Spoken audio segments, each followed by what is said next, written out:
അപ്പോസ്തലനായ പൗലോസ് കൊരിന്ത്യർക്കെഴുതിയ രണ്ടാം ലേഖനം, അധ്യായം 1.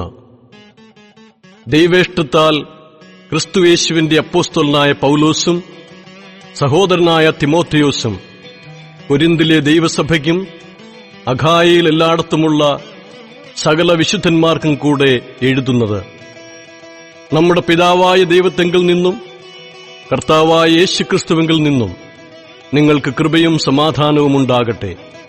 മനസ്സലിവുള്ള പിതാവും സർവാശ്വാസവും നൽകുന്ന ദൈവവുമായി നമ്മുടെ കർത്താവായ യേശുക്രിസ്തുവിന്റെ പിതാവായ ദൈവം വാഴ്ത്തപ്പെട്ടവൻ. ദൈവം ഞങ്ങളെ ആശ്വസിപ്പിക്കുന്ന ആശ്വാസം കൊണ്ട് ഞങ്ങൾ യാതൊരു കഷ്ടത്തിലുമുള്ളവരെ ആശ്വസിപ്പിപ്പാൻ ശക്തരാകേണ്ടതിന് ഞങ്ങൾക്കുള്ള കഷ്ടത്തിലൊക്കെയും അവൻ ഞങ്ങളെ ആശ്വസിപ്പിക്കുന്നു. ക്രിസ്തുവിന്റെ കഷ്ടങ്ങൾ ഞങ്ങളിൽ പെരുകുന്നതുപോലെ തന്നെ ക്രിസ്തുവിനാൽ ഞങ്ങളുടെ ആശ്വാസവും പെരുകുന്നു. ഞങ്ങൾ കഷ്ടമനുഭവിക്കുന്നുവെങ്കിൽ അത് നിങ്ങളുടെ ആശ്വാസത്തിനും രക്ഷയ്ക്കുമാകുന്നു. ഞങ്ങൾക്ക് ആശ്വാസം വരുന്നു എങ്കിൽ അത് ഞങ്ങൾ സഹിക്കുന്ന കഷ്ടങ്ങൾ തന്നെ നിങ്ങളും സഹിക്കുന്നതിൽ നിങ്ങളുടെ ആശ്വാസത്തിനായി ഫലിക്കുന്നു. നിങ്ങൾ കഷ്ടങ്ങൾക്ക് കൂട്ടാളികളാകുന്നതുപോലെ ആശ്വാസത്തിനും കൂട്ടാളികളെന്നറിയാൽ നിങ്ങൾക്ക് വേണ്ടി ഞങ്ങളുടെ പ്രത്യാശ ഉറപ്പുള്ളത് തന്നെ. സഹോദരന്മാരെ, ആസ്യയിൽ ഞങ്ങൾക്കുണ്ടായ കഷ്ടം നിങ്ങൾ അറിയാതിരിപ്പാൻ ഞങ്ങൾക്ക് മനസ്സില്ല. ജീവനോടിരിക്കുമോ എന്ന് നിരാശ തോന്നുമാറ് ഞങ്ങൾ ശക്തിക്ക് മീതെ അത്യന്തം ഭാരപ്പെട്ടു.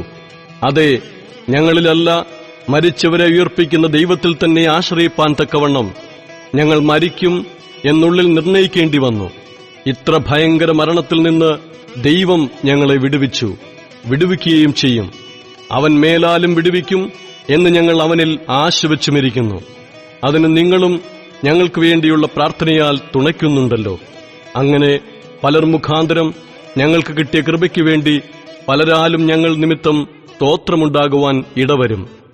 ഞങ്ങൾ ലോകത്തിൽ, വിശേഷാൽ നിങ്ങളോട്, ജഡജ്ഞാനത്തിൽ അല്ല, ദൈവകൃപയിലത്രേ, ദൈവം നൽകുന്ന വിശുദ്ധിയിലും നിർമ്മലതയിലും പെരുമാറിയിരിക്കുന്നു എന്ന് ഞങ്ങളുടെ മനസാക്ഷിയുടെ സാക്ഷ്യം തന്നെ ഞങ്ങളുടെ പ്രശംസ.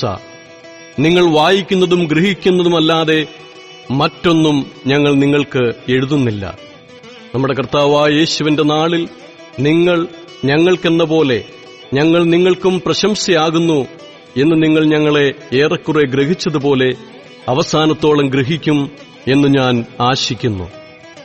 ഇങ്ങനെ ഉറച്ചിട്ട് നിങ്ങൾക്ക് രണ്ടാമതൊരു അനുഗ്രഹമുണ്ടാകണമെന്ന് വെച്ച് മുമ്പേ നിങ്ങളുടെ അടുക്കൽ വരുവാനും ആ വഴിയായി മക്കദോന്യയ്ക്ക് പോയി പിന്നെയും മക്കദോന്യയിൽ നിന്ന് നിങ്ങളുടെ അടുക്കൽ വരുവാനും നിങ്ങളാൽ യഹൂദ്യയിലേക്ക് യാത്രയയക്കപ്പെടുവാനും ഞാൻ വിചാരിച്ചിരുന്നു. ഇങ്ങനെ വിചാരിച്ചതിൽ ഞാൻ ചാബല്യം കാണിച്ചുവോ? അല്ലെങ്കിൽ എന്റെ വാക്ക് ഉവ്വ് ഉവ്വ്, ഇല്ല ഇല്ല എന്നാകുവാൻ തക്കവണ്ണം എന്റെ നിരൂപണം ജഡീക നിരൂപണമോ? നിങ്ങളോടുള്ള ഞങ്ങളുടെ വചനം ഒരിക്കൽ ഉവ്വ് എന്നും മറ്റൊരിക്കൽ ഇല്ല എന്നും ആയിരുന്നില്ല എന്നതിന് വിശ്വസ്തനായ ദൈവം സാക്ഷി.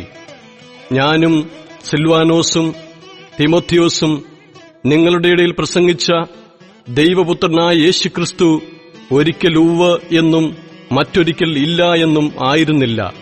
അവനിൽ ഉവ്വ് എന്നത്രയുള്ളൂ. ദൈവത്തിന്റെ വാഗ്ദത്തങ്ങൾ എത്രയുണ്ടെങ്കിലും അവനിൽ ഉവ്വ് എന്നത്രേ. അതുകൊണ്ട് ഞങ്ങളാൽ ദൈവത്തിന് മഹത്വമുണ്ടാകുമാറ് അവനിൽ ആമേൻ എന്നും തന്നെ. ഞങ്ങളെ നിങ്ങളോടുകൂടെ ക്രിസ്തുവിൽ ഉറപ്പിക്കുന്നതും നമ്മെ അഭിഷേകം ചെയ്തതും ദൈവമല്ലോ. അവൻ നമ്മെ മുദ്രയിട്ടും ആത്മാവെന്ന അച്ചാരം നമ്മുടെ ഹൃദയങ്ങളിൽ തന്നുമിരിക്കുന്നു. എന്നാണ് നിങ്ങളെ ആദരിച്ചിട്ടത്രേ ഞാൻ ഇതുവരെ കൊരിന്തിൽ വരാഞ്ഞത്. അതിന് ദൈവം സാക്ഷി. നിങ്ങളുടെ വിശ്വാസത്തിന്മേൽ ഞങ്ങൾ കർത്തൃത്വം ഉള്ളവരെന്നല്ല, നിങ്ങളുടെ സന്തോഷത്തിന് ഞങ്ങൾ സഹായികൾ അത്രേ. വിശ്വാസ സംബന്ധമായി നിങ്ങൾ ഉറച്ചു നിൽക്കുന്നുവല്ലോ.